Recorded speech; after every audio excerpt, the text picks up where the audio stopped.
It was a sweltering summer morning in Mapleton, Georgia, the kind of day when the air hangs thick and still, and the scent of honeysuckle drifts from every open window. Helena Price, in her late 40s, now retired from the Navy SEALs, walked slowly through the farmer's market dressed in a simple cotton sundress and well-worn sandals. Her dark sunglasses shaded eyes that had once scanned desert horizons under gunfire, and in her hand she held a paper cup of coffee, its steam rising in the humid air. No one around her would have guessed this unassuming woman had led classified missions overseas, carried the weight of her team's lives on her shoulders, and earned a Purple Heart in Afghanistan. Helena paused at a stall of ripe tomatoes, greeting the vendor with a gentle nod before slipping her wallet from her tote. As she paid, she savored the familiar comfort of home, the cluck of chickens at a nearby egg stand, the distant hum of children's laughter, and the soft creak of wooden crates. Then, without warning, a dark sheriff's SUV rolled silently to a stop just behind her, its engine off but its lights flashing. She felt the change before she looked a presence behind her cool authority, cutting through the haze of summer heat. Turning slowly, Helena caught the gaze of the officer standing by the open door. Lucas Vaughn, a man whose uniform gleamed even in the morning light. His eyes hidden behind mirrored shades tracked her every move like a hawk zeroing in on prey. In that charged moment, the farmer's market seemed to fall away, replaced by a taut tension that crackled like electricity. Helena's heart beat a steady rhythm, a soldier's calm under pressure, as she prepared for an encounter she knew would test the lessons of a lifetime. Officer Vaughn, a man new to real authority, but hungry for recognition, strode up with the ingrained swagger of someone who believed a badge gave him the right to judge. His voice dripped with contempt as he barked license, registration, and care to explain why a high roller like you is cruising through Mapleton Market. Without a hint of warmth, he gestured toward her dashboard. Helena met his stare evenly, then reached into her bag and placed her driver's license, car registration, and military ID neatly atop the dash. "May I ask why I've been stopped?" she inquired, voice calm but firm. Vaughn offered no explanation. Instead, his eyes flickered with opportunistic glance as he leaned closer and whispered, "How about $5,000 in cash? No ticket, no hassle." She paused, fingertips brushing her coffee cup. "I don't carry that kind of cash," she replied softly. "But my trip recorder confirms I was under the speed limit, and the traffic cameras at Elm and Maple will back me up." She spoke with the measured precision of an investigator, leaving no room for doubt. Vaughn's expression darkened. His smirk vanished, replaced by a flicker of wounded pride. "Here," he snarled, slapping his palm on the hood, "I'm the law in this town.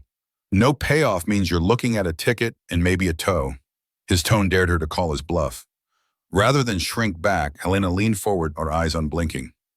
"Badge number 4827, she stated. "You offered me a bribe, then threatened me. That's extortion and abuse of power." The words hung in the air like a gauntlet thrown. Vaughn's jaw clenched. His carefully constructed world of small-town control trembled under her quiet defiance. In that moment, their roles reversed. She was no longer the intimidated motorist, and he was far more exposed than he had ever planned to be. In a sudden flash of fury, Officer Vaughn yanked out his PR-24 baton and brought it down hard on the Mercedes headlight. Tempered glass exploded outward, tiny shards glittering across the asphalt like wounded birds. "Now you're obstructing my duty," he roared, voice raw with rage. Passers-by froze in their tracks, dozens of smartphones lifting instinctively to capture the unfolding drama. Helena Price stood perfectly still, her posture unyielding as if braced against an invisible blast. The world around her blurred into background noise, a woman's shriek, a child's gasp, the rumble of distant engines. Under her dark sunglasses, her eyes remained steady, reflecting neither fear nor anger, but a calm resolve honed in war zones, far more dangerous than this quiet Georgia street. Then, almost imperceptibly, she reached into her sundress pocket and produced her cell phone. Vaughn's chest heaved with adrenaline as he watched her movement, convinced she was summoning reinforcements he could not imagine. He didn't see the years of special operations discipline guiding her hand. With deliberate slowness, Helena tapped the screen and dialed a single name, Frank. The word fell into the humid morning air like a challenge. Vaughn's sneer briefly faltered. He thought he understood how this would go. But the call was not to a lawyer or friend. It went straight into the chief's office. He had no idea who Frank really was, nor did he suspect that the quiet figure beside him was a federal judge and a longtime ally of the city's top cop. As the seconds stretched, Helena lowered her phone but did not speak. Vaughn's baton hung at his side, his bravado sputtering under the weight of bystander cameras and her unshakable stillness. In that charged moment, glass at their feet, witnesses all around an unseen shift began. The next voice Vaughn would hear would not be his own echoing in rage, but the cool, authoritative tone of someone wielding far greater power than a nightstick. Helena lifted the phone with steady hands and spoke 2 words, "Call Frank." In that split second, the world seemed to pause, engine hum, distant chatter, the soft click of her phone's speaker. Officer Vaughn's chest heaved as he watched baton, still raised, unprepared for what came next. On the other end came a familiar, concerned voice. "Are you hurt?" It was the city's police chief, Frank Donovan, her college roommate and longtime confidant. His tone carried genuine alarm, devoid of protocol and full of personal care. Vaughn's smug confidence drained away as the truth slammed into him like a freight train.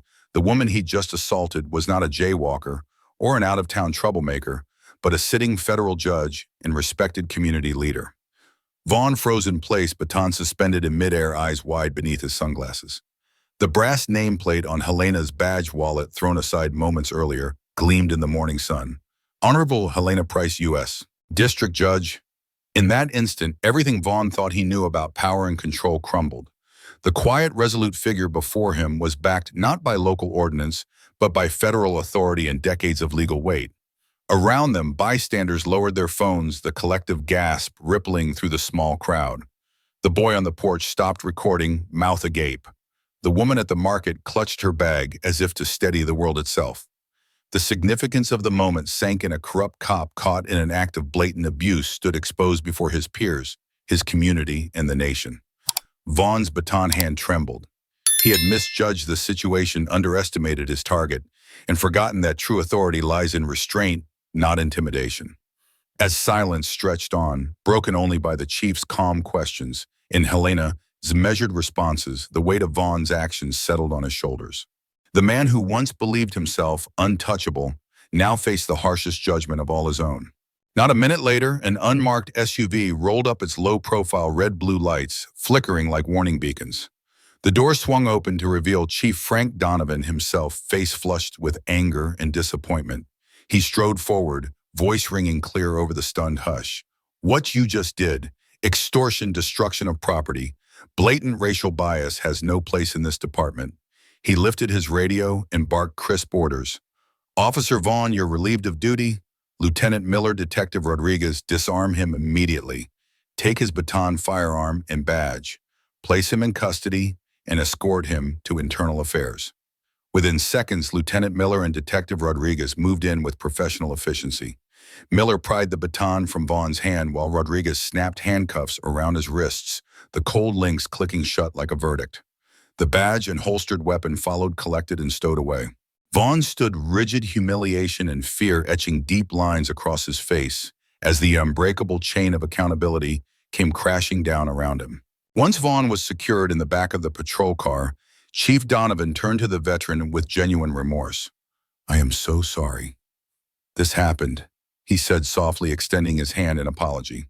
He promised that the department would pay for every repair to the Mercedes, arrange for prompt service at no cost, and review all dashcam and bodycam footage to ensure full transparency. Donovan's eyes conveyed both regret and resolve the department would make this right. That night, the Cook County State's Attorney's Office, under the leadership of Kim Fox, sprang into action. Prosecutors and investigators converged on the evidence, high-resolution stills from the intersection's traffic cameras, crisp audio of Vaughn's extortionate offer captured on radio logs, and the veteran's own bodycam footage documenting every moment of the wrongful stop. Every piece of proof was cataloged, time-stamped, and cross-referenced. The thoroughness of the review left no room for doubt. By sunrise, formal charges were drawn up. Vaughn faced indictment on multiple counts: abuse of authority for leveraging his badge to intimidate attempted extortion, for demanding $5,000 in cash, felony destruction of property for smashing the headlight, and threatening a public official for assaulting a federal judge. The indictments were delivered personally to his attorney, a stark reminder that no badge grants immunity from the rule of law. As word of the charges spread through precincts and news outlets, the veteran received a personal note from the state's attorney. Your bravery in documenting and reporting this injustice has ensured accountability. Thank you for upholding the values we all serve to protect. The morning sun rose over Mapleton with a promise here, at least the scales of justice had begun to balance once more. When the case finally reached the courthouse, the evidence against the former officer was overwhelming. Jurors watched in respectful silence as the veteran delivered her testimony with quiet precision, recounting each fabricated accusation, each act of aggression, and every humiliating moment on that Georgia sidewalk. High-resolution stills from the traffic cameras demonstrated the Mercedes traveling steadily under the speed limit. Radio transcripts captured the officer's extortionate demand for cash. And unedited body cam footage laid bare the baton strike that shattered the headlight and the illegal handcuffing of an unarmed, compliant driver. The prosecution wove these elements into a clear narrative of prejudice and power abuse. Witnesses who had gathered that afternoon, neighbors, dog walkers, and the teenager who live-streamed the encounter, gave testimony corroborating the video evidence. Even defense counsel could not dispute the unvarnished recordings. As closing arguments concluded, the jury retired for deliberation, the weight of civil liberties and racial justice heavy in the courtroom air. Less than 2 days later, the verdict was read aloud, guilty on counts of attempted extortion, felony destruction of property, and threatening a public official. The former officer's face went pale. His career stands collapsed in a matter of weeks. Outside the courthouse, a small crowd of supporters applauded quietly, mindful of what had been achieved, but also aware of how easily justice can slip away. For the veteran, the verdict represented more than personal vindication. It was a powerful affirmation that no badge confers immunity from accountability, and that standing firm in truth can indeed bend the arc of justice. When the gavel fell, the sentence was stern and unequivocal. 8 years behind bars and a total of $65,000 in restitution. $15,000 would repair the shattered headlight. $50,000 would compensate for the emotional wounds inflicted by a uniformed bully. In the following days, the once proud officer found himself stripped of badge and rank, his marriage unraveling, old friends keeping a wary distance. A career built on authority lay in ruins, replaced by the cold reality of prison bars and the stigma of disgrace. Meanwhile, the veteran, her dignity tested but unbroken, made a different choice with her award funds. She quietly directed the full $50,000 toward a legal aid foundation dedicated to helping victims of police misconduct. With each grant awarded, another person silenced by fear and prejudice would gain access to counsel, to protection, and to hope. In that gesture, a personal injustice became a catalyst for broader change. The money did more than rebuild a light. It ignited community clinics, empowered advocates, and offered a lifeline to those who might otherwise have remained voiceless. For the small town of Mapleton, the shock of seeing one of its own stand trial gave way to a cautious optimism. Town hall meetings now included Know Your Rights workshops. Neighborhood watch groups invited retired judges to speak on accountability. Local students organized mock trials on civil liberties. Across the state, news of the verdict in the veterans' donation inspired lawmakers to draft bills protecting civilians from unlawful detention and extortion. In every sphere, the courtroom, the charity, the community center. One lesson echoed: true justice demands not only punishment for wrongdoing, but also repair for its victims. By converting her pain into purpose, the veteran ensured that the scars of one confrontation would heal into pathways of support for many. Her quiet resolve showed that even in the aftermath of abuse, compassion and courage could light the way forward. In the weeks that followed, the ripple effects reached every corner of Chicago and beyond. The police department rolled out mandatory bias awareness training for all officers, set up civilian oversight panels, and simplified the complaint process so any resident could report misconduct without fear. Every patrol car's body cam footage now uploaded automatically to a secure server, creating an unbroken record of every stop. Internal Affairs logged more referrals in a month than in the previous year combined, while community coalitions held City Hall accountable with quarterly reviews of enforcement data. Neighborhood groups organized Know Your Rights workshops, and local schools even used the case in civics classes to illustrate the importance of due process. Yet a quiet worry lingered in many conversations.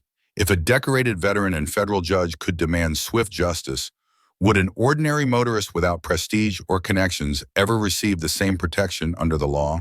This episode serves as a vivid reminder that true power resides not in a badge, but in the accountability that enforces it. When bystanders summon the courage to record injustice, when leaders step in decisively, and when our institutions uphold every citizen's dignity, abuse of authority can be stopped in its tracks. The veteran's steady composure, adhering to procedure, asserting her rights without belligerence, became the linchpin of a broader reckoning, proving that calm resolve and respect for due process can bend the arc of justice toward equity. As Mapleton's reforms take root and Chicago's oversight mechanisms strengthen, we see a model for communities everywhere. Transparency training and civilian reviews are not optional extras, but safeguards essential to protect us all. Let this story prompt each of us to remember uniforms do not bestow infallibility, but the integrity with which they are worn can uphold or betray the rule of law. This story reminds us that even when systems run on inertia, individual acts of refusing to stay silent in the face of injustice can trigger waves of change. The profound message, every piece of evidence, every bystander recording, and every independent oversight effort contributes to exposing the truth and compelling power to answer for its actions. Now, we invite you, our audience, to ask yourself, in a similar situation, would you have the courage to document it or turn away? Are you willing to participate in community forums, write to your elected officials, or volunteer as a civilian oversight monitor? More importantly, when do you predict racism will be truly pushed back? 20 years from now, 30 years, or by 2050? Share your views on this story. Do you believe the strength of direct evidence in social media is enough to force lasting reform? Are we doing enough to build an environment where justice reaches everyone, regardless of background or status? By commenting your prediction on when racism will end and sharing your personal perspective, you continue the vital conversation so that society does not stop at sensational incidents but moves toward enduring change.